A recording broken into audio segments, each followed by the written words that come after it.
Hello नमस्कार प्यारे साथियों, एक बार फिर से स्वागत है आप सभी का हमारे इस ऑनलाइन स्टडी प्लेटफॉर्म पर। हम पढ़ रहे हैं डीसी थ्योरी के बारे में, यानी कि दिष्ट धारा सिद्धांत के बारे में। आज जो है हमारी डीसी थ्योरी की दूसरी क्लास रहने वाली है। इससे पहले हम इसकी एक क्लास कंप्लीट कर चुके हैं। अगर आपने वो क्लास अभी तक नहीं देखी है तो आप पहले पहली क्लास जाकर देख लीजिए। एमसीक्यू की हम क्लास कर रहे हैं, क्योंकि इससे पहले हमने जो है थ्योरी क्लासेज अपनी कंप्लीट कर ली है सभी चैप्टर की। अगर आपने अभी तक थ्योरी क्लास नहीं देखी है किसी भी चैप्टर की, तो मेरा यही मानना है, अगर आप मेरी सलाह मानोगे तो आप पहले जो है थ्योरी क्लास कंप्लीट कर लीजिए हर एक चैप्टर की। उसके बाद आपको एमसीक्यू की प्रैक्टिस करनी चाहिए, ठीक है ना, क्योंकि थ्योरी क्लास सबसे ज़्यादा इंपॉर्टेंट होती है। और आज जो है हमारी डीसी थ्योरी की दूसरी क्लास रहने वाली है। इससे पहले हम बेसिक इलेक्ट्रीशियन भी कर चुके हैं और सेफ्टी एंड हेल्थ वाला चैप्टर भी कर चुके हैं, चार्ज एंड स्टैटिक इलेक्ट्रिसिटी वाला भी कर चुके हैं, और अब हम कर रहे हैं डीसी थ्योरी। ठीक है भाई, तो चलिए ज़्यादा टाइम खराब ना करते हुए आज की क्लास को स्टार्ट करते हैं। सबसे पहला सवाल आज का क्या है, किरचॉफ वोल्टा का नियम किसके साथ संबंध दर्शाता है। देखिए भाई, किरचॉफ का जो वोल्टा नियम है इसको किरचॉफ का दूसरा नियम भी कहा जाता है। इसका दूसरा नाम क्या है, किरचॉफ का दूसरा नियम, इसका दूसरा नाम होता है किरचॉफ वोल्टा के नियम का। इसको मेस नियम के नाम से भी जाना जाता है। किस नाम से? मेस नियम से भी जाना जाता है। और जो किरचॉफ का वोल्टा नियम है ये ऊर्जा संरक्षण के सिद्धांत पर कार्य करता है। ऊर्जा संरक्षण के सिद्धांत पर कार्य करता है। और इसमें सवाल में पूछा गया है जो किरचॉफ वोल्टा का नियम हो किसके साथ संबंध दर्शाता है, वोल्टापात के, संधि धारा के, तुल्य प्रतिरोध के, या फिर संधि वोल्टा के। तो हमेशा ध्यान रखना वोल्टेज ड्रॉप के साथ, यानी कि वोल्टापात के साथ संबंध दर्शाता है किरचॉफ का दूसरा नियम। किरचॉफ का दूसरा नियम हमें क्या बताता है, किसी भी बंद परिपथ में विद्युत वाहक बल और परिपथ में जो वोल्टेज ड्रॉप होगा उसका बीजगणितीय योग हमेशा शून्य होता है। कितना होता है? बीजगणितीय योग शून्य होता है। यह हमें बताता है किरचॉफ का दूसरा नियम।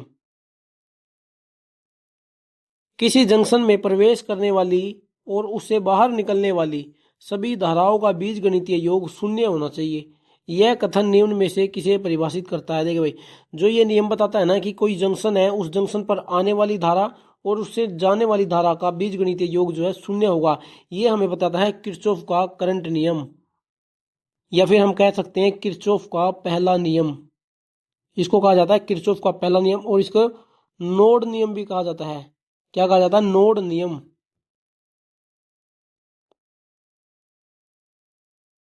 नोड नियम या फिर किरचॉफ का पहला नियम और किरचॉफ का करंट नियम।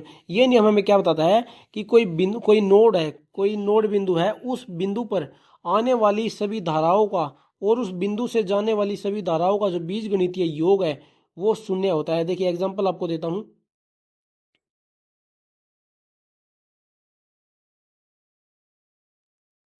देखो भाई, मान लीजिए ये ब्रांच है, एक ये ब्रांच है, एक ये ब्रांच है, ठीक है। यहां से करंट आया, यहां से भी करंट आया, और इस ब्रांच से क्या है, करंट जा रहा है, इस ब्रांच से भी करंट जा रहा है और इस ब्रांच से भी करंट जा रहा है। इस बिंदु पर, इस बिंदु को कहते हैं नोड। क्या कहते हैं? नोड। इस बिंदु पर आने वाला करंट, आने वाला कौन सा करंट है? ये वाला और ये वाला। इनका योग करेंगे, मान लीजिए 5 ये है और 4 ये है, 5 और 4 9, यानी कि इस बिंदु पर कितना करंट आया? इस बिंदु पर करंट आया है 9 एम्पेयर का। और गया कि कहाँ कहाँ पे है? इस ब्रांच से गया है, इस ब्रांच से गया है और इस ब्रांच से गया है। इन तीनों में जितना करंट जाएगा वो 9 एम्पेयर होगा टोटल, यानी कि 3 इससे चला जाएगा, 3 इससे चला जाएगा और 3 इससे चला जाएगा।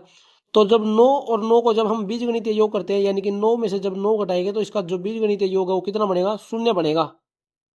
ठीक है ना, कितना बनेगा? शून्य। ये होता है किरचॉफ का पहला नियम। इस बिंदु पर कितना करंट आया है और इस बिंदु से कितना करंट जो गया है, ये हमें बताता है किरचॉफ का पहला नियम। उम्मीद है आप सभी को ये समझ आ गया होगा। अगले सवाल पर चलते हैं। अगला सवाल क्या है, एक बंद लूप में घटकों में वोल्टेज पात का योग किसके बराबर होता है। यानी कि एक बंद लूप है, उसके अंदर जितना भी वोल्टेज ड्रॉप होगा वो किसके बराबर होगा, ये पूछा गया है। तो हमेशा ध्यान रखना अनुपयुक्त वोल्टेज, यानी कि जितना उस सर्किट के अंदर वोल्टेज दिया गया है उसके बराबर होगा वोल्टेज ड्रॉप। इसमें कंफ्यूज मत होना भाई, शून्य के अंदर, शून्य में कंफ्यूज मत होना, क्योंकि शून्य कब होता है? मैंने आपको बताया, किसी बंद परिपथ में विद्युत वाहक बल और वोल्टेज ड्रॉप का बीजगणितीय योग शून्य होता है, ना कि वोल्टेज ड्रॉप शून्य होता है। किसी भी सर्किट के अंदर वोल्टेज ड्रॉप शून्य नहीं होगा, जितना उसके अंदर वोल्टेज दिया जाएगा उतना ही वोल्टेज ड्रॉप होगा। एग्जांपल देता हूं, मान लीजिए यहाँ पर एक रेजिस्टेंस लगा हुआ है, एक रेजिस्टेंस जो है यहाँ पर लगा हुआ है, इसके अंदर वोल्टेज दी गई है यहाँ से, इसके अंदर दे दी 12 वोल्ट, कितनी दे दी 12 वोल्ट। अब इन दोनों रेजिस्टेंस के द्वारा पता कितनी वोल्टेज ड्रॉप होगी, 12 वोल्ट ही ड्रॉप होगी। तो इस सवाल में यही पूछा गया है, जो इन रजिस्टरों के द्वारा वोल्टेज ड्रॉप होगा वो किसके बराबर होगा, वो इसके बराबर होगा जितना इसके अंदर वोल्टेज दिया गया है। हमेशा ध्यान रखना है, इसका ऑप्शन नंबर ए सही हो जाएगा, यानी कि अनुपयुक्त वोल्टेज, यानी कि जो इसके अंदर वोल्टेज लगाया गया है उसके बराबर वोल्टेज ड्रॉप होगा किसी भी सर्किट के अंदर। अब ऐसा तो है नहीं, इसके अंदर सर्किट के अंदर दिया हमने 12 वोल्ट और यहाँ पर ड्रॉप हो गया 24 वोल्ट, 12 वोल्ट एक्स्ट्रा कहाँ से आएगा, मतलब 12 वोल्ट अगर सर्किट से दिया जाएगा तो 12 वोल्ट ही ड्रॉप होगा, उससे फालतू का ड्रॉप नहीं होगा और ना ही उससे कम ड्रॉप होगा। इसलिए ऑप्शन नंबर बी और डी तो गलत हो जाते हैं, ना तो वोल्टेज का आधा ड्रॉप होगा ना फिर 2 गुना होगा। अगला सवाल क्या है, किसी परिपथ में किसी बंद पथ के चारों ओर वोल्टता का बीजीय योग शून्य होगा। भाई देखो, मैंने आपको बताया जो बीजीय योग है ना वो शून्य होता है, तो इसका ऑप्शन नंबर ए करेक्ट हो जाएगा, शून्य के बराबर। किसी भी कोई पथ है उसके चारों ओर का जो वोल्टेज होगा वो शून्य होगा, उसका बीजगणितीय योग शून्य होगा, ये आपको ध्यान रखना है, कंफ्यूज नहीं होना इन दोनों पॉइंटों में। यहाँ पर वोल्टेज ड्रॉप पूछा है इन्होंने और यहाँ पे बीजीय योग पूछा है वोल्टेज ड्रॉप का और अनुपयुक्त वोल्टेज का। अगला सवाल क्या है, एक बंद परिपथ में सभी विभव परिवर्तनों का योग शून्य होता है, हमें पता है यह नियम कहलाता है। ये कौन सा नियम हमें बताता है, ये हमें बताता है किरचॉफ का वोल्टेज नियम। क्या ऑप्शन में दिया गया है, नहीं दिया गया, ऑप्शन में दिया गया है किरचॉफ का दूसरा नियम, इसलिए मैंने आपको बता दा, ये भी आपको ध्यान रखना है। इसको मेश नियम भी कहा जाता है, किरचॉफ नियम भी, यानी किरचॉफ का वोल्टता नियम भी कहा जाता है और किरचॉफ का दूसरा नियम भी इसे कहा जाता है। कुछ भी ऑप्शन में दे सकता है वो। और ये किसके संरक्षण पर कार्य करता है, आवेश उसके ऊर्जा संरक्षण के सिद्धांत पर कार्य करता है। और जो किरचॉफ का पहला नियम है ना केसीएल, किरचॉफ करंट लॉ, वो है आवेश संरक्षण के सिद्धांत पर कार्य करता है, वो करता है आवेश संरक्षण के सिद्धांत पर। और जो केवीएल होता है ये ऊर्जा संरक्षण के सिद्धांत पर कार्य करता है। अगला सवाल क्या है, वह टर्मिनल जहां 3 या अधिक शाखाएं मिलती है डैश के रूप में जाना जाता है। अभी आपको बताया था उसे कहते हैं नोड। देखो कोई सर्किट है, यहां पर ये रेजिस्टेंस लग गया, एक यहां पर लग गया और लगाए तो ये हो गया। अब जो ये पॉइंट है ना, ये पॉइंट यहाँ पर कितनी शाखाएं आकर मिल रही हैं, एक शाखा तो ये अगर मिल गई, एक मिनट कलर बदल, एक शाखा तो ये होगी और एक शाखा ये होगी, एक शाखा ये होगी, एक ये होगी, यानी कि इस पॉइंट पर 3 से अधिक शाखाएं आकर मिल रही हैं। इस बिंदु को क्या कहा जाता है, ये पूछा इन्होंने। इस बिंदु को कहा जाता है नोड। क्या कहा जाता है, नोड पॉइंट कहा जाता है इसको। इस बात का आपको हमेशा ध्यान रखना है। वह टर्मिनल जहां 3 या अधिक शाखाएं आकर मिलती है उस पॉइंट को जो है नोड के रूप में जाना जाता है। ये होती हैं शाखाएं, ये शाखाएं हैं।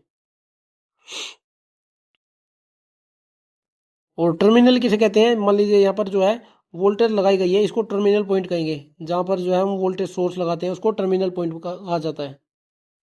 अगला सवाल क्या है, निम्नलिखित में से कौन सा गतिशील तत्व कहलाता है। देखिए भाई यहाँ पर ना आपको पहले ये समझना पड़ेगा ये सवाल में पूछ क्या रहा है, गतिशील तत्व क्या है। गतिशील तत्व वो होते हैं देखिए कि जब हम किसी एलिमेंट के अंदर इलेक्ट्रॉन का प्रवाह कराते हैं, इलेक्ट्रॉन का, जब किसी भी एलिमेंट के अंदर हम इलेक्ट्रॉन का प्रवाह कराएंगे तो जो वो एलिमेंट होते हैं वो अपने गुण को दर्शाते हैं। उस अपने गुण के कारण ना उस इलेक्ट्रॉन को किसी और रूप में बदलने का प्रयास करते हैं, किसी कोई और इफेक्ट उसे देना वो करते हैं, देने की कोशिश करते हैं। जैसे इंडक्टर हो गया, इंडक्टर के अंदर जब हम इलेक्ट्रॉन प्रवाह करेंगे, जब उसके अंदर हम करंट देते हैं तो क्या है वो अपना गुण दर्शाता है और अपने गुण के कारण अपने आसपास जो है एक चुंबकीय क्षेत्र उत्पन्न कर लेता है। क्या कर लेता है, अपने अंदर एक चुंबकीय क्षेत्र उत्पन्न कर लेता है। कैपेसिटर की बात करें, जब हम कैपेसिटर के अंदर सप्लाई देते हैं तो वो अपना गुण धर्म वहां पर दिखाता है और अपने अंदर जो है इलेक्ट्रोस्टैटिक के रूप में जो है विद्युत अपने अंदर स्टोर कर लेता है, ये भी अपना इफेक्ट दिखाता है। यानी कि जब इनके अंदर इलेक्ट्रॉनों का प्रवाह करवाया जाएगा तो वो अपना गुण धर्म के कारण उस इलेक्ट्रॉन को एक अलग इफेक्ट में बदलने की कोशिश करेंगे। उसको उसके कहते हैं गतिशील तत्व। अब रेजिस्टेंस है, अब रेजिस्टेंस के अंदर जब हम विद्युत धारा प्रवाहित करेंगे तो क्या ये तो विद्युत धारा को सीधे ही जाने देगा, उसमें कोई और इफेक्ट थोड़ी लेकर आएगा। वो करंट के प्रवाह को कम या ज्यादा कर सकता है लेकिन उसके रूप को नहीं बदल सकता करंट के, ठीक है ना। इसलिए इसका ऑप्शन नंबर बी भी ठीक है और सी भी ठीक है, बी और सी, यानी कि ऑप्शन नंबर डी इसका करेक्ट हो जाएगा। इंडक्टर और जो कैपेसिटर है वो गतिशील तत्व होते हैं। गतिशील तत्व मैंने आपको बता दिया, जब उसके अंदर इलेक्ट्रॉन का प्रवाह कराया जाएगा तो वो अपने गुण धर्म के कारण उसका रूप बदलने की कोशिश करेंगे इलेक्ट्रॉनों का, ठीक है, उसको कहते हैं गतिशील तत्व। ऑप्शन नंबर डी करेक्ट हो जाएगा, बी और सी दोनों गतिशील तत्व है। उम्मीद आप सभी को ये समझ आया होगा। अगला है मोटर परिपथ में धारा का प्रवाह द्वारा समझा जाता है। किस नियम के द्वारा जो है धारा का प्रवाह समझा जाएगा मोटर परिपथ के अंदर? क्या वो ओम के नियम के द्वारा समझा जाएगा, किरचॉफ के नियम, जूल का नियम, फैराडे का नियम, लेंज का नियम? देखो भाई, लेंज का नियम तो हमें क्या बताता है कि जहां से जब ईएमएफ उत्पन्न होता है वो ईएमएफ किसके द्वारा उत्पन्न हुआ है उसका विरोध करता है। लेंज का नियम तो हमें ये बताता है, तो ये तो गया। फैराडे का नियम हमें चुंबकीय प्रेरण के हिसाब से बताता है, चुंबकीय प्रेरण का, चुंबकीय प्रेरण यानी कि किस तरीके से हम चुंबकीय प्रेरण के द्वारा ईएमएफ पैदा कर सकते हैं वो हमें बताता है फैराडे का नियम। तो ये आप धारा का प्रवाह द्वारा समझा जाता है फैराडे के नियम द्वारा? नहीं, फैराडे के नियम द्वारा धारा का प्रवाह नहीं समझा जाता। जूल का नियम तो ऊष्मा के बारे में होता है, यानी कि हीट से रिलेटेड है, ऊष्मा पैदा करने से, तो ये भी गया। किरचॉफ का नियम, ओम का नियम, अब दो ऑप्शन बचते हैं। ओम का नियम तो जो है वी आई आर के बीच में संबंध दर्शाता है, वोल्टेज करंट और रेजिस्टेंस के बीच में संबंध दर्शाता है, इसलिए इसका ऑप्शन नंबर बी करेक्ट हो जाएगा। किरचॉफ का नियम, परिपथ की बात करी इन्होंने, परिपथ की बात, और परिपथ में धारा का प्रवाह किसके द्वारा समझा जाएगा? किरचॉफ के नियम के द्वारा समझा जाता है, इस बात का आपको ध्यान रखना। अगला सवाल है, किसी भी परिपथ के नोड बिंदु या जंक्शन पर सभी धाराओं का बीजगणितीय योग कितना होगा? अभी आपको कुछ देर पहले बताया था, उसका बीजगणितीय योग 0 होता है। नोड बिंदु को जो है जंक्शन पॉइंट भी बोला जाता है, नोड बिंदु को जंक्शन पॉइंट भी बोला जाता है, और किसी भी परिपथ के नोड बिंदु या जंक्शन बिंदु पर सभी धाराओं का बीजगणितीय योग कितना होगा? 0 होगा। अगला सवाल है, किरचॉफ का संधि नियम किस पर आधारित है? देखो भाई, जो संधि नियम है, संधि नियम होता है केसीएल, केसीएल को जो है संधि नियम भी कहा जाता है, इसलिए किरचॉफ का जो संधि नियम है वो आवेश के संरक्षण पर आधारित है। और जो केवीएल है, केवीएल किस पर आधारित है? ऊर्जा के संरक्षण पर। यहां से हमें एक बात और पता चली, जो केसीएल है, केसीएल को संधि नियम भी कहा जाता है। नोड नियम हमने देखा, और संधि नियम भी उसे कहा जाता है। नेटवर्क की अनेक शाखाओं द्वारा निकर्मत एक बंद पथ को कहते हैं, यानी कि नेटवर्क की अनेक शाखाएं, एक नेटवर्क है उसके अंदर कई शाखाएं लगी हुई है, तो उसको एक बंद पथ को क्या कहा जाता है? क्या उसको परिपथ कहा जाता है? देखो, जो परिपथ होता है ना, परिपथ जो है ओपन सर्किट भी होता है, यानी कि जरूरी नहीं है वो बंद सर्किट हो, जरूरी तो नहीं है वो क्लोज सर्किट ही हो, वो ओपन सर्किट भी हो सकता है, वो क्लोज सर्किट भी हो सकता है, वो शॉर्ट सर्किट भी हो सकता है, ठीक है ना। और यही होगा, ओपन सर्किट होगा या क्लोज होगा या फिर शॉर्ट सर्किट होगा, तो जरूरी नहीं है वो बंद पथ को ही हम परिपथ कहते हैं। ओपन सर्किट को भी तो हम परिपथ ही कहते हैं। क्या वो शाखा होगी? शाखा मैंने अभी आपको बताई थी कुछ देर पहले, शाखा किसको कहते हैं? एक शाखा ये होगी, एक शाखा ये होगी, एक शाखा ये होगी, ये होती है शाखाएं। या फिर ऐसे इधर बना दो, ये बन गई एक शाखा, इसको कहते हैं शाखा। तो क्या इसके बारे में पूछा है? अनेक शाखाओं के द्वारा, इसने तो पहले सवाल में ही बात कर दी कि अनेक शाखाओं के द्वारा एक बंद पथ को बंद पथ बनाया जाता है। क्या उसको जंक्शन कहा जाता है? जंक्शन मैंने अभी आपको बताया था, इस नोड पॉइंट को कहा जाता है जंक्शन। उसको कहते हैं लूप, एक बंद पथ को जिसमें अनेक शाखाएं हैं और वो एक जो है बंद लूप, बंद पथ बना रहा है, तो उसको कहते हैं एक लूप, एक लूप कहते हैं उसे। हमेशा ध्यान रखना इस बात को। अगला सवाल क्या है, किरचॉफ का नियम इसके साथ लागू नहीं होता। देखो, ये बहुत इंपॉर्टेंट सवाल है भाई, बहुत इंपॉर्टेंट। यानी कि किरचॉफ का नियम है जो इनमें से किस पर लागू नहीं होता है? क्या वो लम्प्ड पैरामीटर है, पैसिव एलिमेंट है, distributed parameter, non linear resistance, या फिर वाट मीटर? आपको हमेशा ध्यान रखनी है। देखिए, जो किरचॉफ का पहला नियम होता है ना, वो डिस्ट्रीब्यूटेड पैरामीटर पर लागू नहीं होता है। डिस्ट्रीब्यूटेड पैरामीटर पर लागू नहीं होता, लम्ब्ड पर हो जाता है, पैसिव पर हो जाता है, नॉन लीनियर पर हो जाता है और रेजिस्टेंस पर हो जाता है। देखिए पहले तो हम समझते हैं लम्ब्ड पैरामीटर क्या होता है। लम्ब्ड पैरामीटर ऐसे एलिमेंट होते हैं या फिर ऐसे पैरामीटर होते हैं जिनकी गणना करने के लिए उनको अलग अलग किया जा सकता है। गणना करने के लिए यानी कि मैथमेटिकल गणना करने के लिए उन्हें अलग अलग किया जा सकता है, या फिर हम ये कहें जो लम्ब्ड पैरामीटर होते हैं ये भौतिक रूप से अलग होते हैं। भौतिक रूप से ये अलग होते हैं। और जो डिस्ट्रीब्यूटेड पैरामीटर होते हैं ना, डिस्ट्रीब्यूटेड पैरामीटर भौतिक रूप से अलग नहीं होते और इन्हें गणना करने के लिए अलग अलग नहीं किया जा सकता। ये होते हैं डिस्ट्रीब्यूटेड ये पैरामीटर। और डिस्ट्रीब्यूटेड पैरामीटर जो है ट्रांसमिशन लाइनों में होते हैं, ट्रांसमिशन लाइनों में। और जो लम्प्ड पैरामीटर होते हैं ये डीसी सर्किट के अंदर होते हैं। लम्प्ड पैरामीटर कहां पर होते हैं? डीसी सर्किट के अंदर होते हैं। और डिस्ट्रीब्यूटेड पैरामीटर कहां होते हैं? ट्रांसमिशन लाइनों में होते हैं। एक बार फिर से बताता हूं, लम्प्ड पैरामीटर को मैथमेटिकल गणना करने के लिए अलग किया जा सकता है, और जो लम्प्ड पैरामीटर होते हैं ये भौतिक रूप से अलग होते हैं।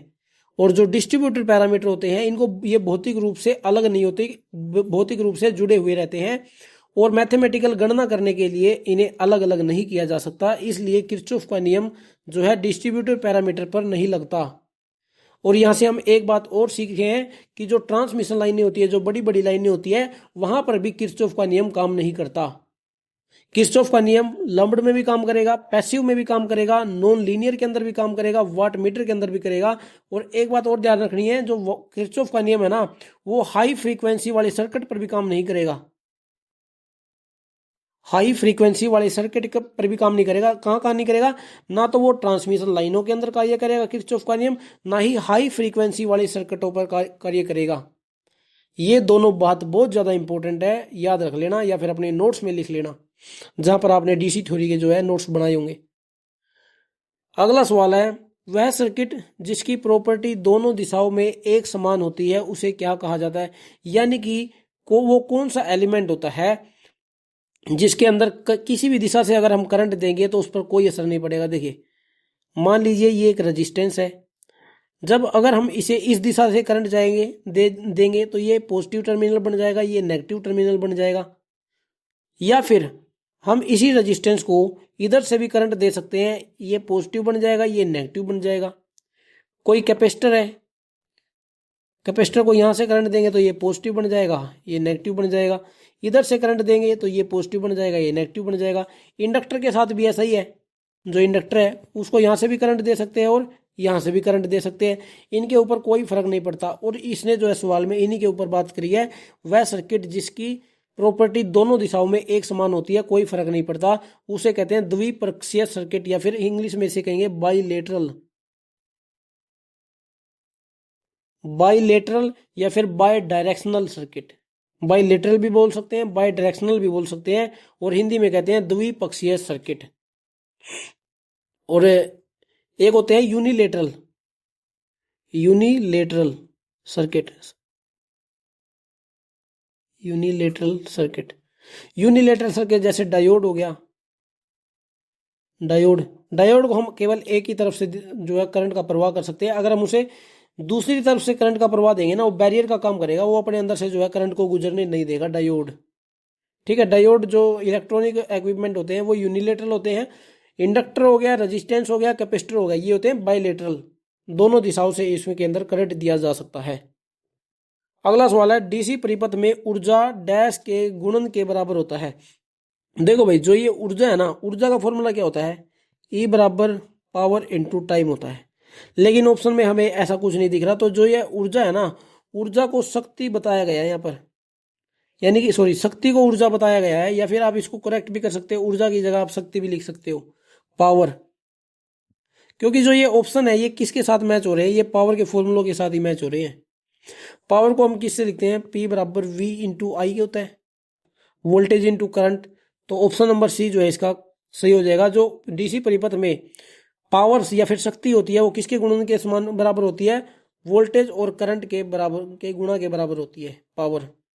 तो ऑप्शन नंबर सी इसका करेक्ट हो जाएगा। वोल्टेज और प्रतिरोध V इंटू आर तो होता नहीं है।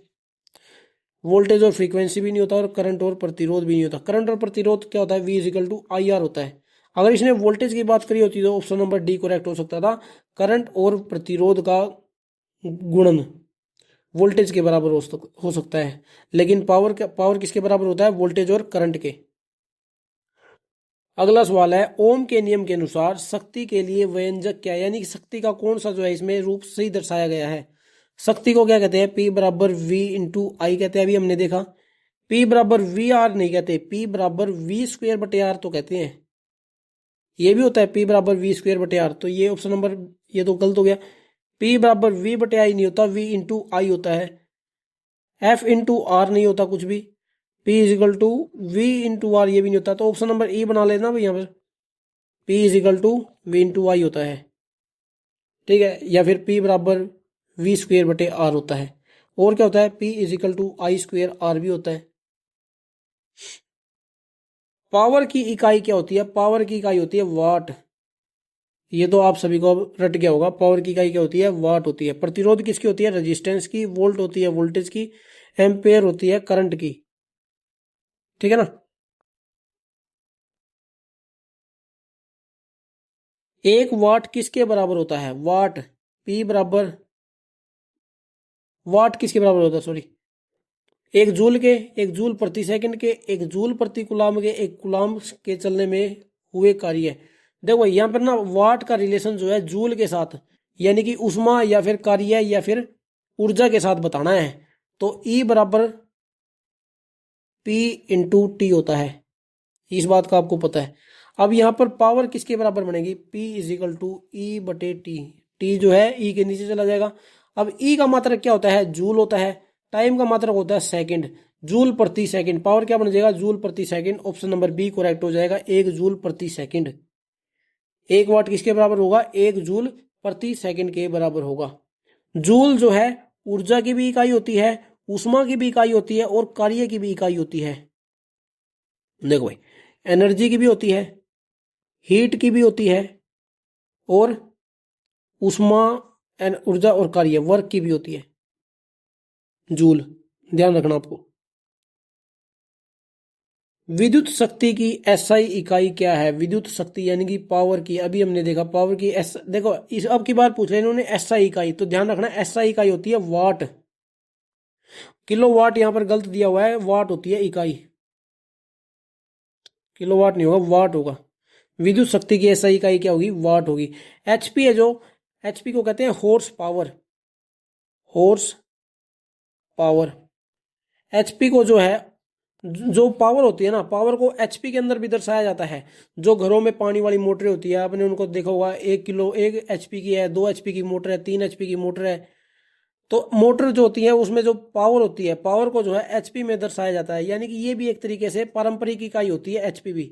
लेकिन इस सवाल में पूछा गया है एसआई इकाई का, सवाल में एसआई इकाई बोली गई है, तो एसआई इकाई तो वाट ही होती है। लेकिन हॉर्स पावर जो है, हॉर्स पावर भी पावर की एक पारंपरिक इकाई होती है। क्या रिलेशन है एचपी का, देखो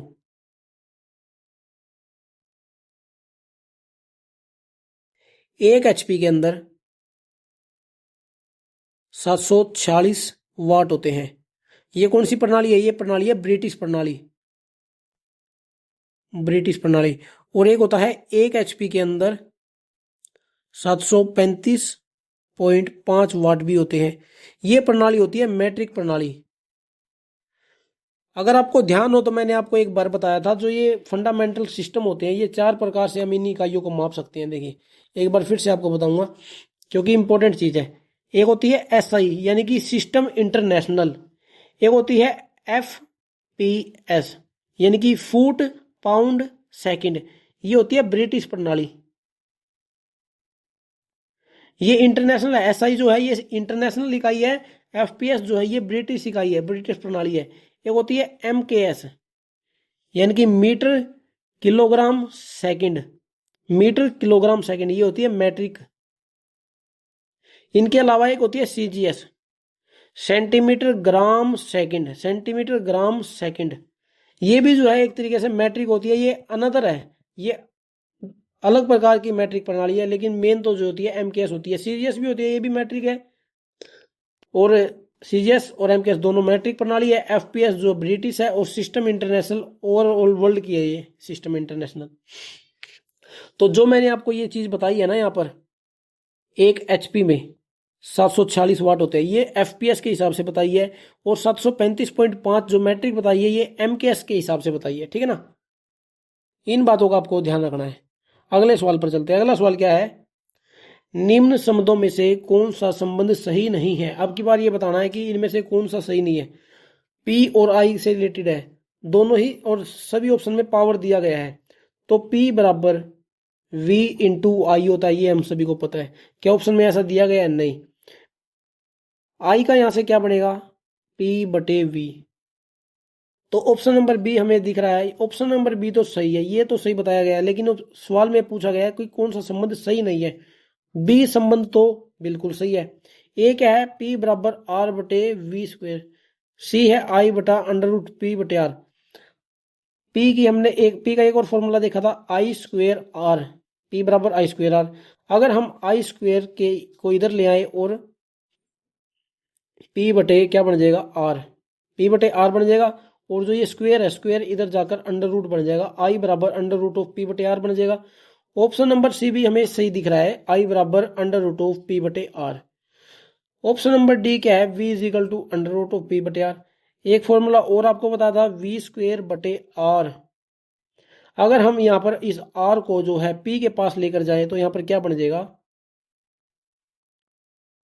पी इंटू आर बन जाएगा, और जो ये स्क्वेयर है इधर आके क्या अंडर रूट बन जाएगा, v is equal to under root of P R. ये भी रिलेशन हमें सही दिख रहा है, ऑप्शन नंबर डी वाला भी रिलेशन सही दिख रहा है। लेकिन ऑप्शन नंबर ए का रिलेशन हमें सही नहीं दिख रहा, क्योंकि हमने अभी देखा p बराबर वी स्क्वेयर बटे आर तो होता है, लेकिन आर बटे वी स्क्वेयर थोड़ी होता है। आर बटे वी स्क्वेयर नहीं होता, वी स्क्वेयर बटे आर होता है। तो इस एक सवाल से हमने कितने सवाल जो है यहाँ पर देख लिए? पी बराबर वी आई फॉर्मूला भी देख लिया, आई बराबर पी बटे वी फॉर्मूला भी देख लिया, यानी कि एक ही सवाल से कई तरीके के सवाल हमने देख लिए। अगले सवाल क्या है, 1 किलोवाट डैश के बराबर होता है। अब की बार जो है वाट को एचपी में बदलना पूछ लिया इसने, तो आपको ध्यान रखनी है। ये तो हमने देख लिया था कि एक एचपी के अंदर 746 वाट होते हैं, एक एचपी के अंदर 735.5 वाट भी होते हैं मैट्रिक और ब्रिटिश के हिसाब से। और एक बात आपको ध्यान रखनी है, 1 किलोवाट के अंदर 1.34 एचपी होते हैं, और 1 किलोवाट के अंदर 1.36 एचपी भी होते हैं। अब जो 1.34 एचपी है, ये तो प्रणाली है ब्रिटिश प्रणाली। ये कौन सी प्रणाली है? ये प्रणाली है ब्रिटिश। और जो ये वाली प्रणाली है ये होती है मैट्रिक प्रणाली। आप इनको डायरेक्ट भी याद रख सकते हो, ये चार ही तो पॉइंट याद रखने, कोई ज्यादा मुश्किल थोड़ी है। एक एचपी के अंदर 746 वाट, एक एचपी के अंदर 735.5 वाट। ये ऊपर वाली है ब्रिटिश, ये नीचे वाली है मैट्रिक। और 1 किलोवाट के अंदर 1.34 एचपी होते हैं, ये ब्रिटिश के अंदर। 1 किलोवाट के अंदर 1.36 एचपी होते हैं, ये मैट्रिक प्रणाली है। अब चलते हैं नेक्स्ट क्वेश्चन पर। नेक्स्ट क्वेश्चन क्या है, एक मीट्रिक अशुद्ध शक्ति के बराबर होती है। अभी आपको बताया एक मीट्रिक अशुद्ध शक्ति किसके बराबर होती है? 735.5 के। ऑप्शन में क्या दिया गया? 736 वाट। सबसे नजदीक कौन सा है? ये दिख रहा है 736 वाला। अगर यहाँ पर ब्रिटिश पूछ लेता तो 746 वाट, ऑप्शन नंबर ये सही हो जाता। ये बी, ये सी, ऑप्शन नंबर सी सही हो जाता अगर ये ब्रिटिश की पूछ लेता तो। अगला सवाल है, 220 वोल्ट एसी सप्लाई आपूर्ति के 1 टन एयर कंडीशनर, यानी कि एसी की बात हो रही है यहाँ पर, एसी की सामान्य अनुमानित रेटिंग क्या होती है? एचएससीसी जो है इस तरीके के सवाल जो पूछती नहीं है, बहुत कम पूछती है। लेकिन आपको ध्यान रखना है, जो एसी होता है 1 टन का, वो 1600 वाट रेटिंग होती है उसकी। 220 वोल्ट एसी का, जो 220 वोल्ट एसी की सप्लाई पर जो एसी चला जाता है 1 टन का, उसकी अनुमानित रेटिंग कितनी होती है? 1600 वाट होती है।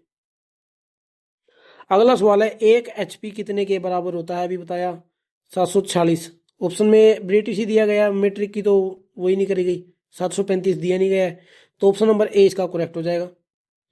अगला सवाल है, जब प्रत्यावर्ती धारा ओमीय प्रतिरोध से बहता है, यानी कि किसी प्रतिरोध के अंदर से बहता है, विद्युत शक्ति का उष्मा में रूपांतरण होता है, वो कौन सी शक्ति का उपयोग करता है रूपांतरण होने के लिए? यानी कि कोई प्रतिरोध है, उस प्रतिरोध के अंदर हमने करंट दे दिया, अब वो जो प्रतिरोध है अपने गुण के कारण उसको क्या है? उष्मा के रूप में बदलेगा।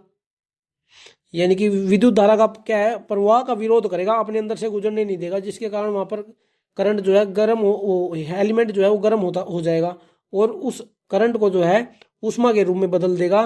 तो ये पूछा गया इस सवाल में, वो कौन सी शक्ति का प्रयोग करेगा। ये चीज मैंने आपको एसी थ्योरी के अंदर पढ़ाई हुई है और बड़ी अच्छी तरीके से बताया गया है सब कुछ को। 3 प्रकार की पावर बताई थी आपको, एपेरेंट पावर यानी कि आभासी शक्ति, एक्टिव पावर यानी कि यथार्थ शक्ति, और प्रतिघाती शक्ति यानी कि रिएक्टिव पावर। रिएक्टिव पावर, जब हम यथार्थ शक्ति को और रिएक्टिव पावर को जोड़ देंगे तो क्या बनेगा, आभासी शक्ति। योग कौन सा होगा, वेक्टर योग होगा इसके अंदर। इसके अंदर कौन सा योग होता है, वेक्टर योग होता है। जैसे S = under root of p² + q² होता है। q² से हम क्यू को किससे दर्शाते हैं, रिएक्टिव पावर को p से हम दर्शाते हैं एक्टिव पावर को, s से हम दर्शाते हैं एपेरेंट पावर को। तो एक बात आपको ध्यान रखनी है, जब भी कोई प्रतिरोध होगा, रेजिस्टेंस वाला जो एलिमेंट होगा ना, वो हमेशा एक्टिव पावर का यूज करता है। किसका यूज करता है, एक्टिव पावर का, यानी कि यथार्थ शक्ति का। ऑप्शन नंबर बी इसका करेक्ट हो जाएगा। तो सवाल बनता है रिएक्टिव पावर को कौन यूज करता है, इंडक्टर हो गया, कैपेसिटर हो गया, वो यूज करते हैं प्रतिघाती शक्ति को, यानी कि रिएक्टिव पावर को। अगर सवाल में पूछ लेता किसी इंडक्टर के अंदर से या फिर किसी कैपेसिटर के अंदर से करंट प्रवाह होता है और वो उस ऊर्जा को, उस विद्युत को अलग रूप में बदल देता है, तो वो कौन सी पावर का यूज करता है, वो रिएक्टिव पावर का यूज करता है। लेकिन यहां पर सवाल में क्या पूछा गया है, रेजिस्टेंस के बारे में, तो रेजिस्टेंस यूज करता है एक्टिव पावर को, यानी कि यथार्थ शक्ति को। ठीक है भाई, इतना आपको ध्यान रखना है। अगला सवाल है, एक चालक में पैदा हुई उष्मा किसके वर्ग के समानुपाती होती है। उष्मा का फॉर्मूला सभी को याद होगा, I²RT। तो जो उष्मा है ये किसके वर्ग के समानुपाती है, ये I² हमें अलग से ही दिख रहा है, I² के, तो करंट के। ऑप्शन नंबर बी करेक्ट हो जाएगा, करंट के वर्ग के समानुपाती होती है उष्मा। अगला सवाल है, 1 किलोवाट 250 वोल्ट के 4 तापक उपलब्ध है। तापक यानी कि जो रजिस्टर, एक तरीके से रजिस्टेंस हम समझ सकते हैं, हीटिंग का जो है, हीटर का जो एलिमेंट होता है वो रजिस्टेंस ही होता है एक तरीके से। अधिकतम उष्मा के लिए उन्हें किस तरीके से जोड़ा जाए। एक बात आपको ध्यान होगी, जब हम रजिस्टेंस को जोड़ते हैं, अगर सीरीज के अंदर रजिस्टेंस लगे हो, 4 रजिस्टेंस लगे हुए हैं सीरीज के अंदर, हर एक रजिस्टेंस 1 किलोवाट का है। जब हम इन चारों का रजिस्टेंस जोड़ेंगे तो कितना बन जाएगा, 4 किलोवाट। यानी कि जितना ज्यादा रजिस्टेंस होगा उतनी ज्यादा ही ऊष्मा उत्पन्न करेगा। अब अगर हम इन्हीं चारों एलिमेंटों को पैरेलल के अंदर जोड़ दें, पैरेलल के अंदर जोड़ दे, तो इसके अंदर टोटल प्रतिरोध कितना निकलेगा, टोटल प्रतिरोध कितना निकलेगा। एक चीज आपको बताई गई थी, R/N की, यानी कि किसी सर्किट के अंदर कितने एक प्रतिरोध का मान कितना है और बटा में कितने प्रतिरोध हैं। ये एक पैरेलल सर्किट के अंदर प्रतिरोध, टोटल प्रतिरोध निकालने का फॉर्मूला होता है, जो अगर जिस बच्चे ने भी रेजिस्टेंस वाली क्लास अच्छे तरीके से पढ़ी होगी उसको इस बात का पता होगा। अब तो एक प्रतिरोध का मान कितना है, 1000 वाट, 1 किलोवाट, ठीक है। और कितने प्रतिरोध है, 4 को जब डिवाइड करेंगे तो कितना बनेगा, 250 वाट।